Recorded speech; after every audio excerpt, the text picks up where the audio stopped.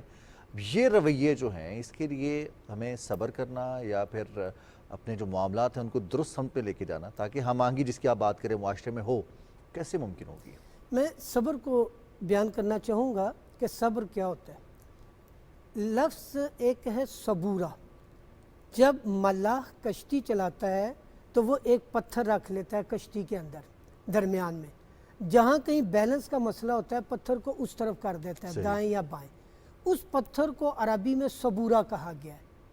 تو صبر کہتے ہیں سینے پہ پتھر رکھ لینے کو. ایثار اس وقت تک نہیں ہوتا جب تک آپ اپنی مشکلات پہ صبر نہیں کرتے. یہ صبر یعنی جو ہم نے سینے پہ پتھر رکھا ہے یہ ہماری شخصیت میں توازن پیدا کرتا ہے, اعتدال پیدا کرتا ہے. اگر یہ صبر نہیں ہوگا یہ تو انسان کی شخصیت افراط یا تفرید کا شکار ہو جائے گی. ہم قرآن میں ایثار اور درگزر اور صبر کے نمونوں میں سے ایک سورہ انسان یعنی انسانی فضائل جس میں بیان کیے گئے, اس کو سورہ دہر بھی کہا گیا ہے, قرآن نے بیان کیا ہے. اور اس کا شان نزول یہ ہے کہ حسنین کریمین امام حسن اور امام حسین مریض ہوئے. جناب سیدہ زہرا سلام اللہ علیہا نے نظر کی 3 روزے رکھنے کی. آپ نے 3 روزے رکھے. ایک دن افطار کے ٹائم پہ قرآن کہتا ہے فقیر آ گیا, ایک دن یتیم آ گیا, ایک دن اسیر آ گیا. سیدہ نے اپنی افطار کا جو کچھ سامان تھا وہ راہ خدا میں دے دیا, اور جب انہوں نے دیا تو بچوں نے بھی دے دیا. بچوں نے اور گھر کی سربراہ جسے کہ انہوں نے دیا, خادمہ نے بھی دے دیا. اب اس کے دینے کے بعد قرآن یہاں کہتا ہے کہ انہوں نے یہ کہا انما نطعمکم لوجہ اللہ لا نرید منکم جزاء ولا شکورا, کہ یہ جو ہم نے ایثار کیا ہے تمہیں کھانا کھلایا ہے یہ فقط لوجہ اللہ, اللہ کی رضا کے لیے, مجھے کوئی اجر نہیں چاہیے نہ شکریہ چاہیے. ایثار کے نتیجے میں جب ہم شکریہ کے طالب ہیں, جزا کے طالب ہیں, تو قرآن کہتا ہے لا تبتلوا صدقاتکم بالمن والعزا. اگر کسی کے ساتھ نیکی کی ہے تو اپنی نیکیوں اور صدقات کو ضائع نہ کرو اذیت دے کر اور احسان جتا کر. بس وہ ایثار کے جو اللہ کی راہ میں ہے اس میں کوئی جزا نہیں چاہ رہے, رضا الہی چاہ رہے ہیں, وہی قابل تحسین ہے. وگرنہ اگر دنیا ہی میں اجر ضرور ملتا ہے, جو میں نے پہلے عرض کیا ہے کہ آپ کی شخصیت ہے اور آپ پر ایک اعتماد پیدا ہوتا ہے, معاشرے کے اندر معاشرتی طبقات ایک دوسرے کے ساتھ جڑ جاتے ہیں, رشتے یہ رشتوں کے جو بندھن ہیں یہ مضبوط ہوتے ہیں, اور وگرنہ یہ بندھن ڈھیلے پڑتے ہیں اور آہستہ آہستہ ٹوٹ جاتے ہیں. صحیح. تو علامہ صاحب میں آپ سے آخر میں یہ جاننا چاہوں گی کہ جو آج کا دور ہے افراتفری کا دور ہے, اور اس میں ہر بندہ چاہتا ہے کہ میں پہلے فائدہ لے لوں, اور میرا چاہے چھوٹا سا فائدہ ہے اور اس پہ کسی کا کتنا ہی بڑا نقصان ہے وہ ہو جائے. ہم صرف اپنی زندگی کی طرف فوکسڈ ہیں, ہم تھوڑے سے خود غرض ہو گئے. ایسے میں ایمان رکھنا کہ اللہ تعالیٰ ہمارے لیے آگے بہتری کرے گا کتنا زیادہ ضروری ہے. اور نوجوان نسل کو جو کہ ایک ریس میں لگی ہوئی ہے, ایک دوسرے سے آگے بڑھنے کا کمپٹیشن ہے, کل سے زیادہ کمانا ہے, آگے بڑھنا ہے, اور اسی کمپٹیشن میں ہماری جوانی گزر جاتی ہے, اسی کمپٹیشن میں ہماری ساری زندگی گزر جاتی ہے, اور ایٹ دا اینڈ ہم سوچتے ہیں کہ ہم نے کیا کیا آخرت کے لیے. پھر ہم آئیں گے قرآن کی طرف کہ جو رہنما اصول دیتا ہے, اور یہ جو مقابلہ ہے مادیت کا ہے, آسائش اور رفاہ کا ہے. قرآن کہتا ہے فاستبقوا الخیرات, مقابلہ کرنا ہے تو نیکیوں میں کرو, خیرات میں مقابلہ کرو, نہ کہ دنیا داری میں. مقابلہ کرنا ہے تو آپ نے کتنا کسی دوسرے کے کام آئے ہو. میں کسی کے منہ سے نوالا چھین لوں یہ انسانی قدر نہیں ہے. یہ ایثار یہ ہے کہ اپنا نوالا بھی ان کو دے دوں, اپنے بچوں کا بھی دے دوں. تو ہم ابھی معاشرے میں جو خود غرضی ہے یہی ایک بڑی بیماری ہے, اور یہ معاملہ اوپر سے آتا ہے, حکمرانوں کی طرف سے آتا ہے, اور جو بھی کسی مقام اور منصب پر ہے اپنی اصل ذمہ داریوں کو سے غافل ہے اور دنیا سمیٹنے میں لگا ہوا ہے، اور قرآن کہتا ہے یہ جو کچھ تم سمیٹ رہے ہو آخرت تمہارے لیے اس سے بڑھ کر ہے۔ تم دنیا کی زندگی کو ترجیح دے رہے ہو جو بہت عارضی ہے، اور یہ آرام اور یہ آسائش بھی بہت عارضی ہے۔ تم نے اگر مقابلہ کرنا ہے تو ایثار میں مقابلہ کرو، نیکیوں میں مقابلہ کرو، ان میں مقابلہ کرو گے تو زندگی میں بھی، اس دنیا میں بھی اور اگلی دنیا میں بھی بلا کامیابی شبہ، اور یہ ترجیحات جو انسان کو اللہ تعالیٰ نے عطا کی ہیں، انسان چوائس کر سکتا ہے، یہی وہ چوائس ہے جو انسان کو اشرف المخلوقات بناتی ہے، کہ اللہ تعالیٰ کے ہاں انسان کا اثار کا جذبہ، قربانی کا جذبہ جو ہے وہ اللہ تعالیٰ کے اوپر توکل کرنے کا ایک اظہار بھی ہے۔ اور بڑی سمپل سی بات ہے مہنور کہ ہم اگر آسانیاں پیدا کریں گے تو الٹیمیٹلی وہ آسانیاں ہمارے لیے ہی آسانیاں بنیں گی۔ بالکل جناب، جو آپ دنیا کو دیں گے وہ آپ کے پاس واپس آئے گا، مشکلات دیں گے تو مشکلات کہیں نہ کہیں آپ کی اپنی زندگی میں آئیں گی، اچھی نیت رکھیں گے، آسانیاں پیدا کریں گے تو رب تعالیٰ آپ کی راہ آسان کریں گے۔ پروگرام کا وقت ختم ہو گیا ہے، اپنی میزبان ماہنور قریشی اور رضوان علی احمد کو اجازت دیجیے، اپنا بہت سا خیال رکھیے گا، آپ سے ملاقات ہوگی اگلے ہفتے، اللہ حافظ۔